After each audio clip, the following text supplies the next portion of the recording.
সবার প্রথম আমি সবাইকে রিকোয়েস্ট করব, আপনারা সকালবেলায় উঠে অবশ্যই কিছুটা সময় আপনি প্রাণায়াম, ব্যায়াম, এক্সারসাইজ ইত্যাদি করবেন। কারণ এই টাইমটা যে নষ্ট হচ্ছে তা নয়, কারণ এই টাইমটা দিলে আপনার অনেক টাইম বাঁচবে। বিশেষ করে আমাদের বেশিরভাগ মানুষই দেখবেন আজকে যে আমাদের একটা প্রবলেম চলে যায় কনস্টিপেশন। সেইখানে আমাদের পায়খানায় গিয়ে অনেকটা টাইম নষ্ট হয় এবং পায়খানা সঠিকভাবে করতে পারেন না, এবং সেই ক্ষেত্রে আপনার একটা প্রবলেম থেকে আরও আরেকটা প্রবলেম তৈরি হয়ে যায়। তাই আমি রিকোয়েস্ট করব, ডেইলি একটু ফ্রি হ্যান্ড এক্সারসাইজ করুন, একটু যোগব্যায়াম করুন, তার সাথে সাথে প্রাণায়াম করুন।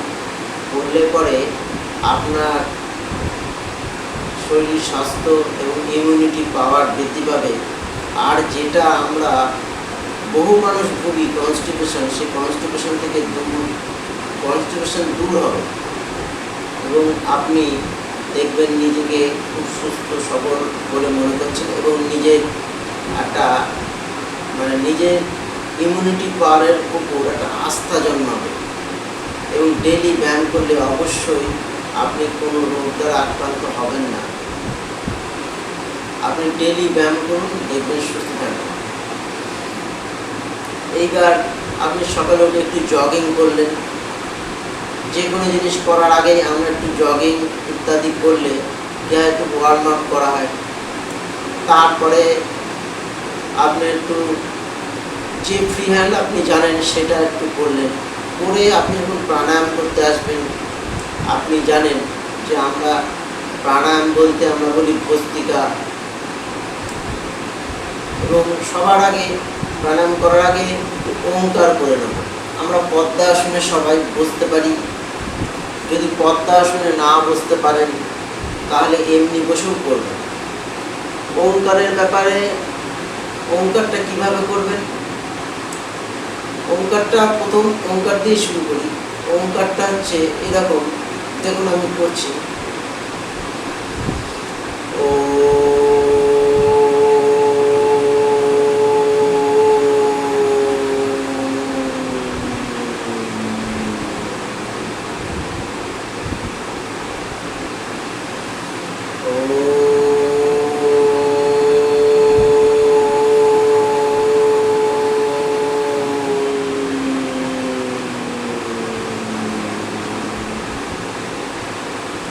এখানটা কীরকম ওঙ্কার ও যে করছি, আমি যদি টোটাল যদি আমি 20 সেকেন্ড করি ওঙ্কার, কি 10 সেকেন্ডই ধরেন, অতখানি 10 সেকেন্ড যদি আমি ওঙ্কার করি, তাহলে আমি 7 সেকেন্ড ও করছি।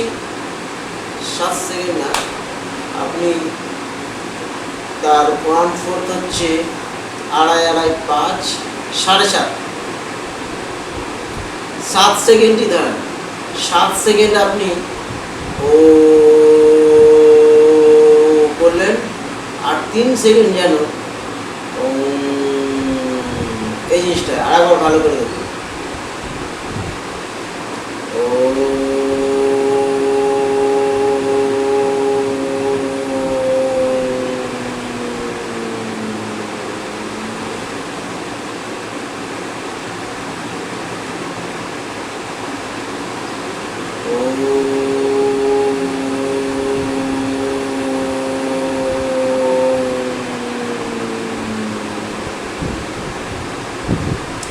অর্থাৎ 4 ভাগের 1 ভাগ, যদি 4টে ভাগে ভাগ করেন ওঙ্কারকে, তার একটা ভাগ যেন ওং, ও দিয়ে শুরু হচ্ছে ও, এই ওং পাঠটা যেন 4 ভাগের 1 ভাগটা হয়, যেন আমরা শুধু ওং করে ছেড়ে দিই না। সেটা আরেকবার আমি দেখাচ্ছি। ওঙ্কার ও,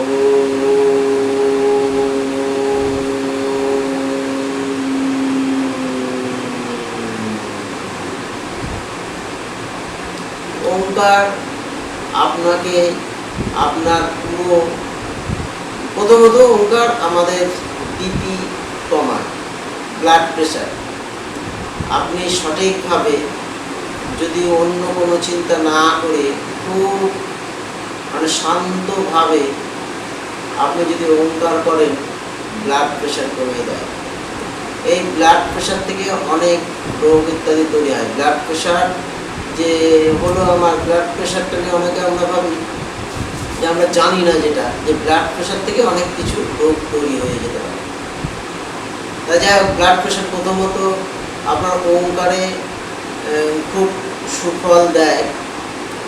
আর ওঙ্কার করলে কি আপনার চিত্তশুদ্ধি, মন মানসিকতা একটা পজিটিভ ব্যাপার গড়ে ওঠে। আপনি সবসময় জিনিসের একটা ভালো দিকটা আপনি দেখতে পাবেন, এবং যে কোনো জিনিস শুরুর আগে যার জন্য ওঙ্কারটা করে নেওয়া হয়। আপনি প্রাণায়াম করার আগে অবশ্যই ওঙ্কার করুন। তাহলে ওঙ্কার আপনার জীবনের যে বিভিন্ন আমাদের অর্গান, মানসিকতা সমস্ত কিছুর সাথে সমন্বয় সাধন করে দেয়। ওঙ্কারটা কী করে? আমরা যেমন কম্পিউটার রিফ্রেশ করি, ওঙ্কার করলে আমাদের সমস্ত বডি, আমাদের কম্পিউটারে যেমন হার্ডওয়্যার আছে আবার সফটওয়্যার আছে, তেমনি বডির ঠিক বিভিন্ন অর্গান আর চিন্তন, যে মানসিকতা, সেইগুলোর সাথে একটা আপনার সমন্বয় সূত্র বেঁধে দেবে। তাহলে সবার প্রথমে আপনি ওঙ্কার করলেন, ও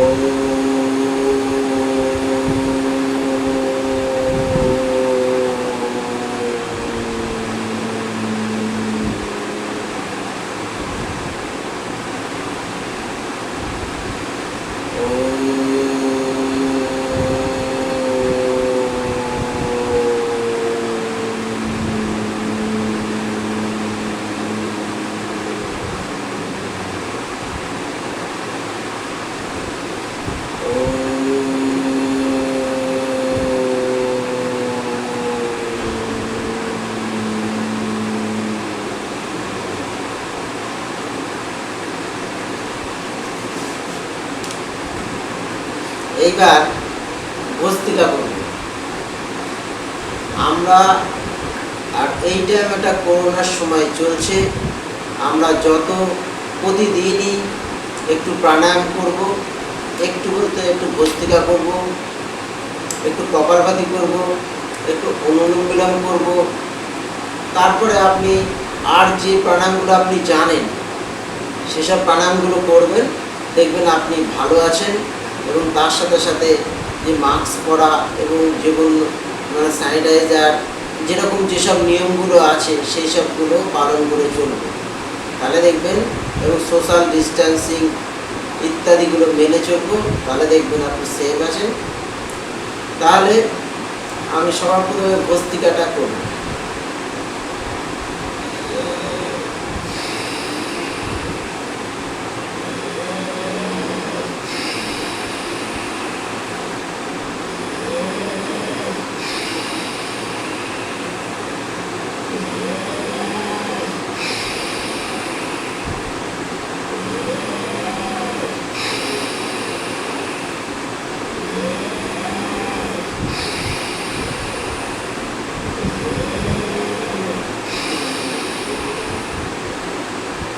ভস্ত্রিকাটা কি? নিঃশ্বাস বায়ু গ্রহণ, নাক দিয়ে বায়ু গ্রহণ আর বায়ু ছেড়ে দেওয়া। অর্থাৎ আপনি বায়ু গ্রহণ করবেন এবং ছেড়ে দেবেন। এটা আপনি স্বাভাবিকভাবে আপনি যেরকমভাবে পারবেন, খুব অ্যাবনর্মালিভাবে করতে যাবেন না। আপনি যেরকম পারেন সেরকমভাবে করবেন। আবার দেখাচ্ছি।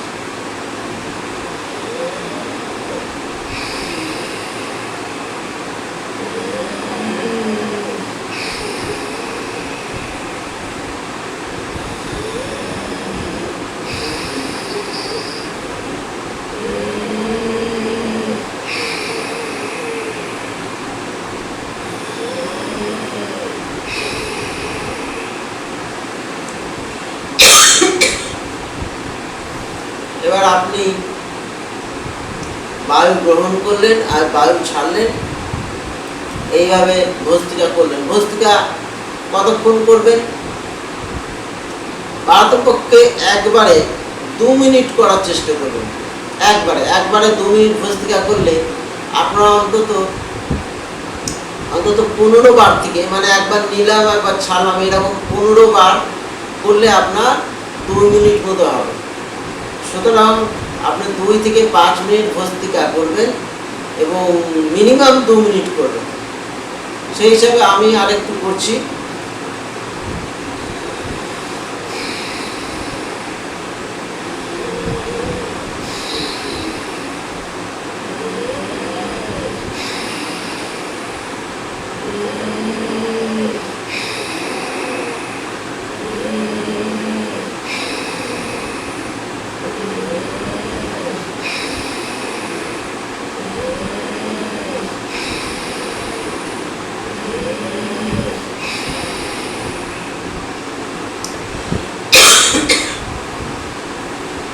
ভস্ত্রিকা যারা নতুন করবেন তারা তাদের ক্ষমতা অনুসারে করুন।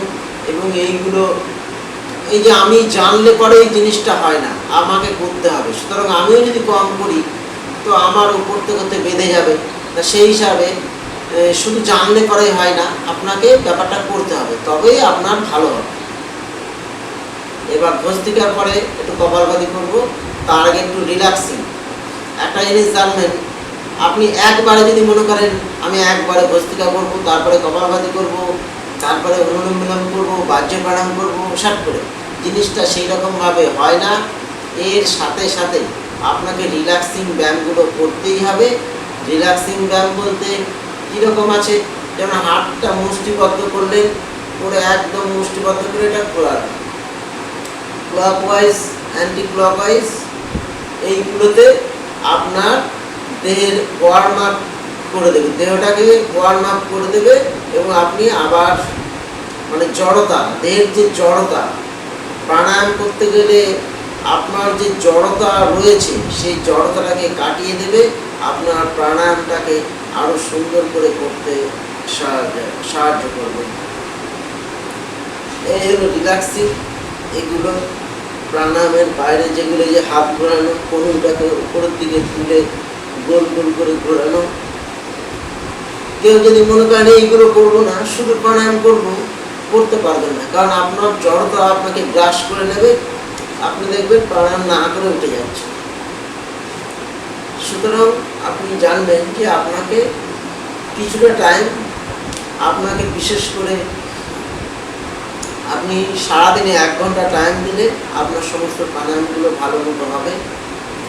আর একটা রিল্যাক্সিং কি আছে, যেমন এই যে এই পাটাকে সোজা করলেন, করে আঙুলগুলোকে একবার নিচের দিকে, আর একবার উপরের দিকে, একবার নিচের দিকে, আর একবার উপরের দিকে, আবার উপরের দিকে করে টান করে ধরে রাখলেন। এইগুলো করলে দেহের জড়তাটা দূর হয়।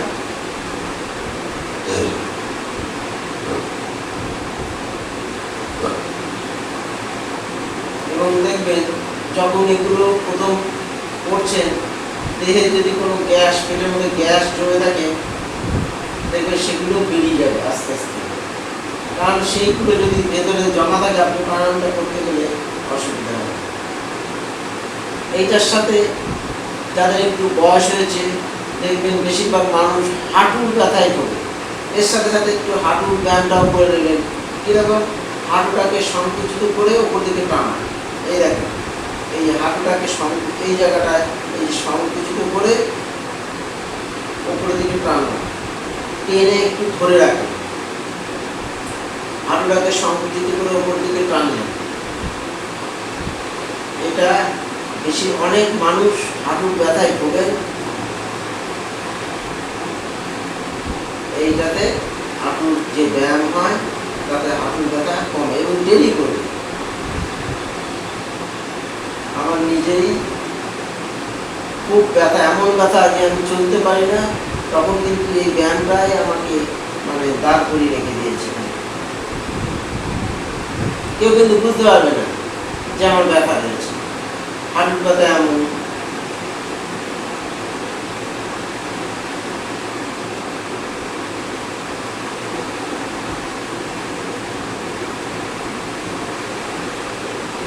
এটা রিল্যাক্সিং, এর সাথে সাথে এটাও রিল্যাক্সিং, এগুলো রিল্যাক্সিং।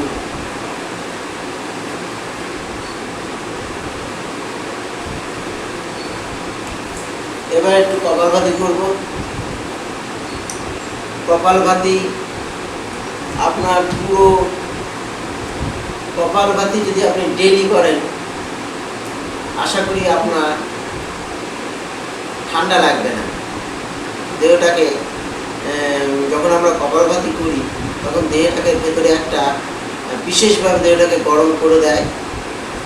মানে যে তাপমাত্রা তৈরি হয় তাতে কিন্তু আমাদের দেহটা বিশেষভাবে গরম হয় এবং বিভিন্ন অর্গানের ব্যায়াম হয়, যে ব্যায়ামগুলো আমরা বাইরে থেকে করতে পারি না। কপালভাতি করলে ভিতরের যে বিভিন্ন অর্গানের ব্যায়াম হয়। এক কথা জেনে রাখেন, ভেতরের অর্গানগুলোর ব্যায়াম হয়। এবং সেই ক্ষেত্রে বিশেষ করে এখনকার মানুষ, বেশিরভাগ মানুষ দেখবেন আরেকটা জিনিসে খুব ভোগে, সুগার। তা এই সুগার থেকে মুক্তি পেতে গেলে আপনি ধরেন আপনার বাড়ির কারোর আছে, আপনার ভয় লাগে যে আমার বাবার আছে, ঠাকুরদাদার ছিল, আমারও সুগার হতে পারে। তা আপনি আজ থেকে শুরু করুন কপালভাতি, এই প্রাণায়ামগুলো, এবং তার সাথে সাথে কপালভাতি অবশ্যই। আশা করি আপনার সুগারের প্রবলেম আসবে না। এবার কপালভাতিটা কীরকম আমি বলি। বলপূর্বক নাক দিয়ে বায়ু ত্যাগ করা, মানে ফোর্সফুলি আমি বায়ু ত্যাগ করব। তা কীরকম, ধরেন আমার নাকে যদি মনে করবো যে আমার ধুলো ঢুকেছে, তাহলে কি করব? আমি একটু পদ্মাসনে বসে নিই। পদ্মাসনে বসে আমি মনে করব যে আমার নাকের মধ্যে ধুলো ঢুকে গেছে। ধুলো ঢুকলে কি করব? দেখুন, আমি পদ্মাসনে বসলাম, এবার নাকে ধুলো ঢুকেছে এই মনে করে, মানে ধুলোটাকে বার করে দিতে হবে তো। তাহলে আপনি পদ্মাসনে বসলেন, মনে করলেন ধুলো ঢুকেছে,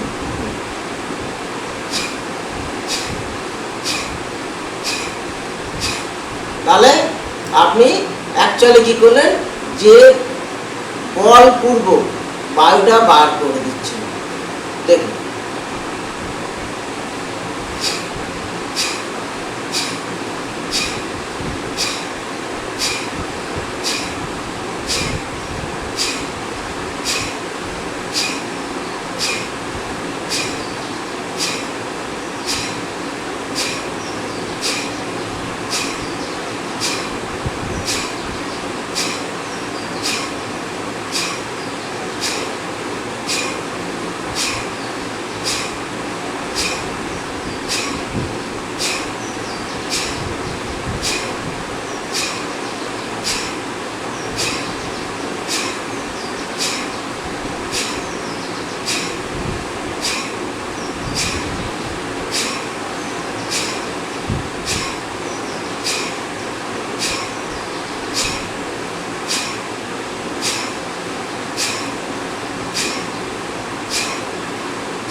আমি 100 বার করলাম কপালভাতি একবারে।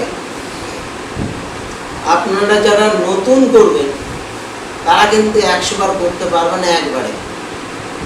আপনি অল্প অল্প করে করেন, আপনি 30 বার করেন, আপনি 20 বার করেন, এই করে করে আপনি বারবার করে করুন এবং মোট চেষ্টা করুন যে 300 বার কপালভাতি করা প্রথম দিকে।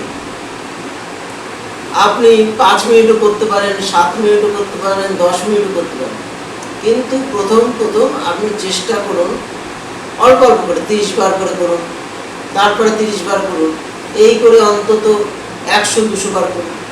আপনার ক্ষমতা অনুসারে করুন। আপনার যদি খুব বিশেষ কোনো প্রবলেম না থাকে তবেই করুন। আপনার যদি বিশেষ কোনো প্রবলেম থাকে তাহলে করবেন না। বিশেষ করে বলে নেওয়া দরকার যে প্রেগনেন্ট মহিলারা করতে পারবেন না এবং তাদের পিরিয়ডের সময় করতে পারবেন না মহিলাদের ক্ষেত্রে। আর ছেলেদের যাদের বিশেষ করে খুব ধরনের প্রবলেম, প্রেশার ইত্যাদি বিভিন্ন রকম ডাক্তারি নিষেধ আছে, সেই সময় করবেন না। আপনার ডাক্তারকে আপনি অবশ্যই একবার আলোচনা করে নিতে পারেন। এবং আপনি যে ভিডিও দেখে করবেন তাছাড়া আপনি দেখবেন আশেপাশে আপনার বন্ধু বান্ধব অনেকেই প্রাণায়াম জানে, তাদের কাছ থেকে ডাইরেক্ট একটু দেখে বুঝে নিতে পারেন। কারণ আপনি বুঝে নিয়ে সঠিকভাবেই করবেন এবং করলে পরে দেখবেন আপনি যে টাইমটা দিচ্ছেন এই টাইমটা নষ্ট না, বরং এই টাইমটা আপনাকে অনেক কিছু দেবে। আপনার শরীর সুস্থ থাকলে আপনি করুন, আপনার ছেলে মেয়ে করুন, আপনার বাড়ির লোক করুন, দেখবেন সবার সুস্থ থাকলে বাড়ির শান্তি বজায় থাকবে। সুস্থ না থাকলে অসুস্থ থাকলে একটা অশান্তির পরিবেশ তৈরি হয়ে যায়, কারণ অনেকেই তখন অনেক কিছু করতে পারেন না। সুতরাং আজকে আমাদের বেশিরভাগই নিউক্লিয়ার ফ্যামিলি, একা নিজেকে প্রচুর কাজ করতে হয়। সেই হিসাবে আপনার ক্ষমতাটাকে বজায় রাখতে হবে। আর একটা জিনিস, আমরা সবাই চাই চিরদিন ইয়ং থাকতে, চিরদিন সুস্থ সবল থাকতে। চাইলে হবে না, আপনার কাছেই রয়েছে প্রাণায়াম, রয়েছে যোগব্যায়াম রয়েছে, এর মাধ্যমেই আপনি সুস্থ সবল দীর্ঘদিন সুস্থ সবলভাবে জীবনযাপন করতে পারবেন। সুতরাং শুধু চাইলেই হবে না, আপনাকে প্রতিদিন একটু প্রাণায়ামের জন্য সময় দিতেই হবে এবং আপনি দিন দেখবেন আপনি ভালো থাকবেন। তাহলে আমি একবারে 100 বার করলাম। আর কপালভাতি প্রাণায়াম করলে কিন্তু একটা জিনিস খেয়াল রাখবেন, কপালভাতি প্রাণায়াম করলে কিন্তু ঘাড়ে ব্যথা তৈরি হতে পারে। তার জন্য কি করব, এই যেরকম এই ব্যায়ামটা করব, এই রিল্যাক্সিং ব্যায়াম বেশি পরিমাণে করব।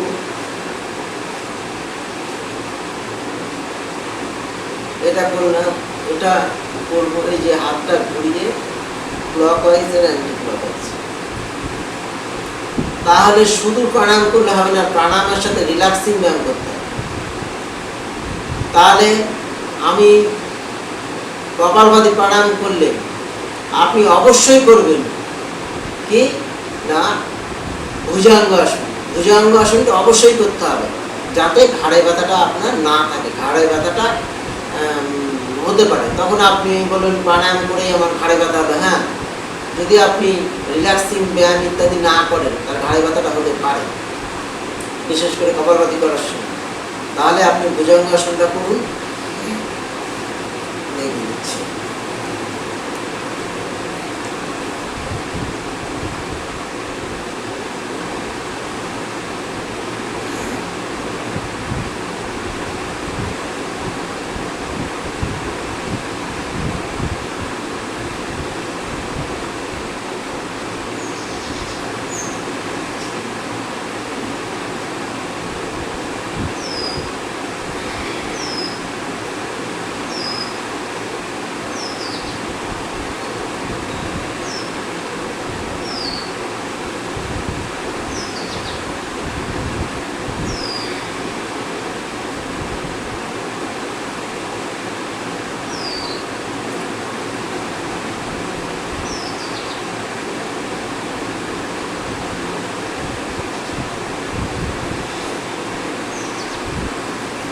ভুজঙ্গাসন করার সময়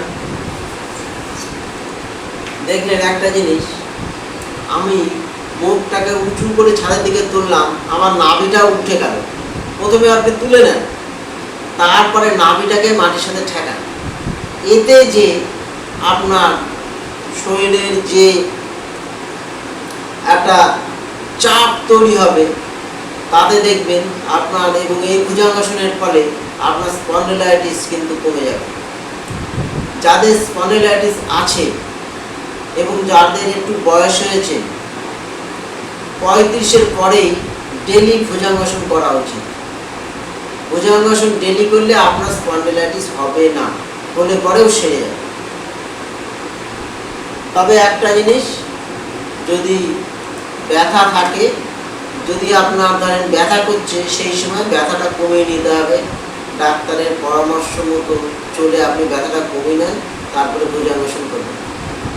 আমার তো মনে হয় আমাদের প্রত্যেকটা মানুষের, যাদের বিশেষ করে 35-এর ওপরে, প্রত্যেকটা মানুষেরই ডেইলি একবার ভুজঙ্গাসন 3 বার করেন, আপনার স্পন্ডিলাইটিস হবে না। আর তার সাথে সাথে ঘাড়ের ব্যায়াম, এখন সবাই ডাক্তারের কাছে গেলেই ঘাড়ের ব্যায়ামটা দেখিয়ে দেবে, সেগুলো করবেন, স্পন্ডিলাইটিস হবে না। তাহলে আমি কি বলছিলাম, কপালভাতি। কপালভাতিতে আপনি যখনই প্রাণায়াম করবেন, কিছু কিছু সংকল্প মনে রাখবেন। কিরকম সংকল্পটা? আপনি যখন প্রাণায়ামটা করছেন, যখন আপনি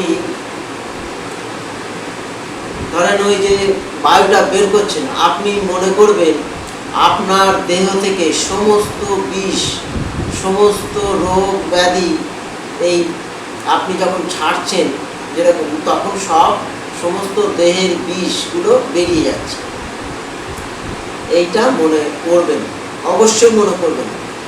এই সব প্রাণায়ামটা কিন্তু চিন্তনের সাথে জড়িত। আপনার শান্তভাবে, স্থিরভাবে প্রাণায়ামটা করবেন। যত স্থিরভাবে করবেন, শান্ত মনে যতটা করবেন এবং যতটা সংকল্প নিয়ে করবেন, তাহলে আপনার খুব তাড়াতাড়ি আপনি লাভ পাবেন। দেখেন,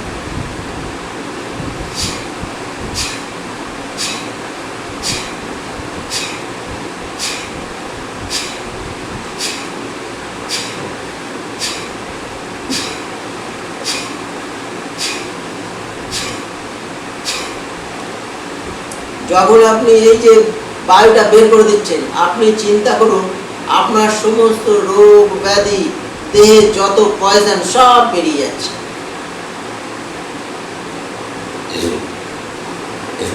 আর একটা জিনিস, আপনি প্রাণায়াম করতে গেলে আপনার হয়তো একটু ঠান্ডা লেগেছে, তাহলে আপনার ঠান্ডাটাও বেরিয়ে যেতে পারে।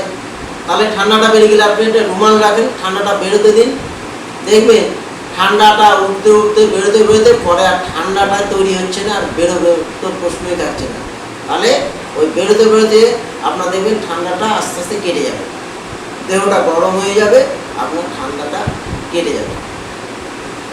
তাহলে কপালভাতি প্রাণায়াম সমস্ত রোগে হেল্প করে, সমস্ত। এমনকি আপনার যদি স্টোন হয়, সেই ক্ষেত্রে কপালভাতি যদি আপনি সঠিকভাবে করতে পারেন, আস্তে আস্তে সেটাও কিন্তু মানে জল হয়ে যায়। আপনার সমস্ত ধরনের প্রবলেমগুলো দূর করে আপনাকে নিরোগ করতে সহায়তা করে। আর একটু করছি কপালভাতি।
এবার একবারে 50 বার করলাম, আগের বার একবারে 100 বার করেছিলাম, এবার 50 বার হলো।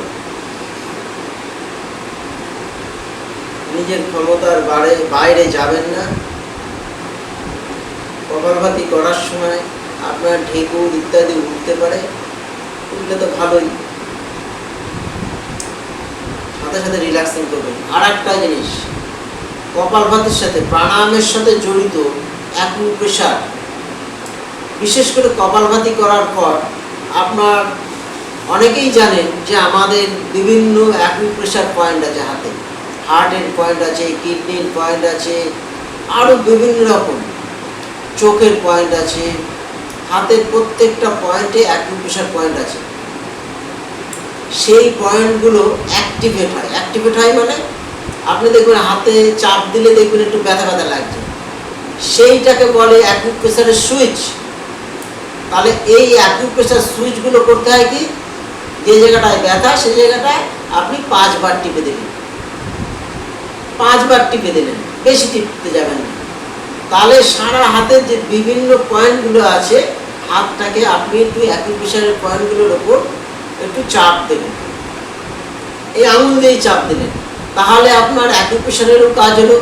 তাহলে আপনার অ্যাকুপ্রেশারও আপনাকে যেরকম সুস্থতার পথে নিয়ে যাবে, আপনাকে নীরোগ রাখবে।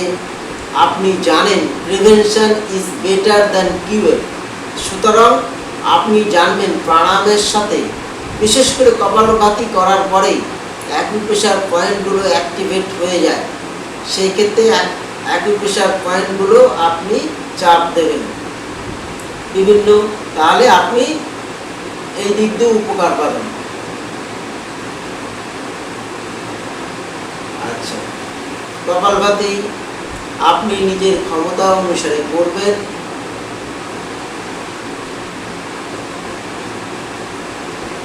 এবং সবসময় একটু শান্ত হয়ে নিয়ে তবে কপালভাতি বা যে কোনো প্রাণায়াম করবেন।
কপালভাতি করার পরেও যথারীতি রিল্যাক্সিং ব্যায়ামগুলো করবেন। রিল্যাক্সিং ব্যায়াম আপনার জড়তাটাকে কাটাবে।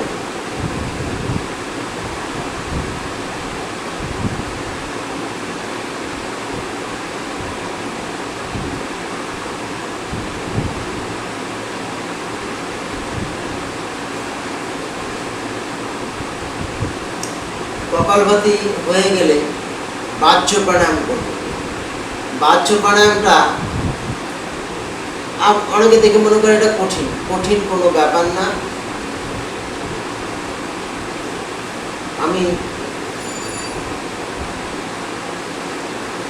আচ্ছা, আজকে আর বাহ্য প্রাণায়ামটা আমি জাস্ট করছি, এইটা ব্যাপারে মানে শেখানোর মতো করে পরে বলবো। আমি বাহ্য প্রাণায়াম করি।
অনুলোম বিলোম প্রাণায়াম করব। অনুলোম বিলোম প্রাণায়াম দেখেন, ডান হাত দিয়ে, ডান হাতের বুড়ো আঙুল দিয়ে নাকের এই পোর্শনটা চেপে ধরবো।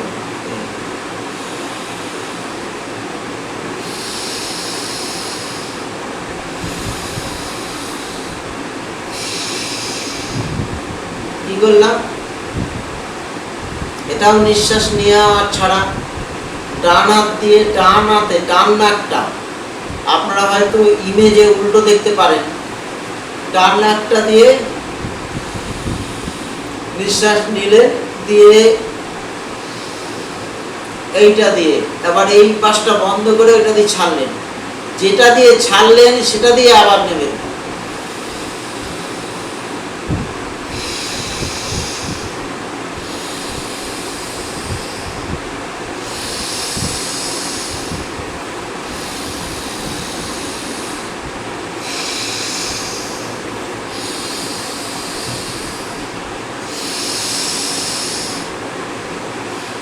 একটা জিনিস মনে রাখবেন, যেটা দিয়ে ছাড়লেন সেটা দিয়েই নেবেন। এইটা হলো অনুলোম বিলোম প্রাণায়াম। আপনি যদি পারেন পদ্মাসনে বসে করবেন, যদি না পারেন বাবু হয়ে বসে করবেন। তবে সব সময় জানবেন যে রিল্যাক্সিং ব্যায়ামগুলো করতে হবে, তা না হলে আপনার একটা আনইজি ফিল হবে, ভেতরে জড়তা তৈরি হবে। সুতরাং সেইটাকে কাটানোর জন্য আপনাকে রিল্যাক্সিং প্রাণায়াম করতে হবে, রিল্যাক্সিং ব্যায়ামগুলো।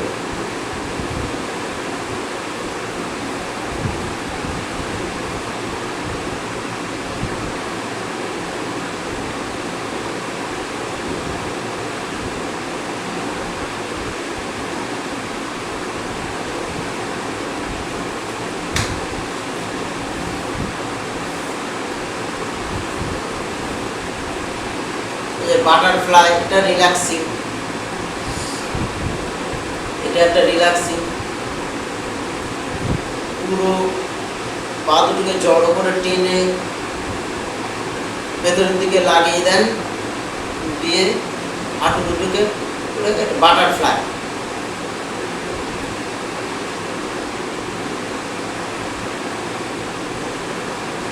এটাও একটা রিল্যাক্সিং ব্যায়াম।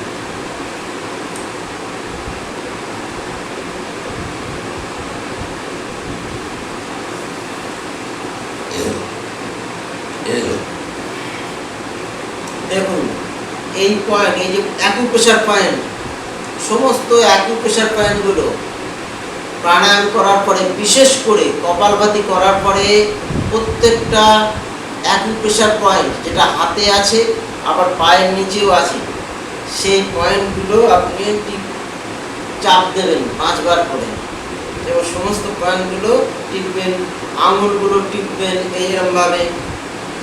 দেখবেন আপনার নিজেরও ভালো লাগছে, এবং এগুলো টিপলে আপনার প্রভূত উপকার হবে। কত উপকার হবে সবটা বলা সম্ভব না, আপনি নিজেই জানবেন। দরকার হলে অ্যাকুপ্রেশার কোনো একটা বই দেখে নিতে পারেন যে অ্যাকুপ্রেশারের কী উপকার। তাহলে প্রাণায়ামের সাথে সাথে অ্যাকুপ্রেশারটাও আপনি করছেন, আপনি সুস্থ থাকবেন। তাহলে আপনি অনুলোম বিলোম প্রাণায়াম যেটা করছেন, একবার ছাড়া একবার নেই। আর একবার একটু দেখিয়ে দিই অনুলোম বিলোম প্রাণায়াম।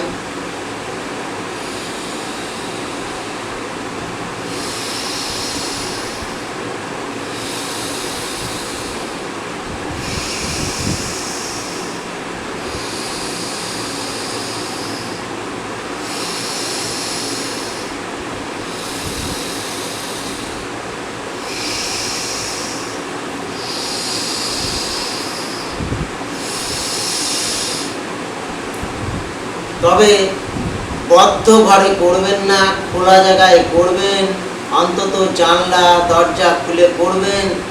আবার মশার ধূপকাঠি জেলে যেন করবেন না।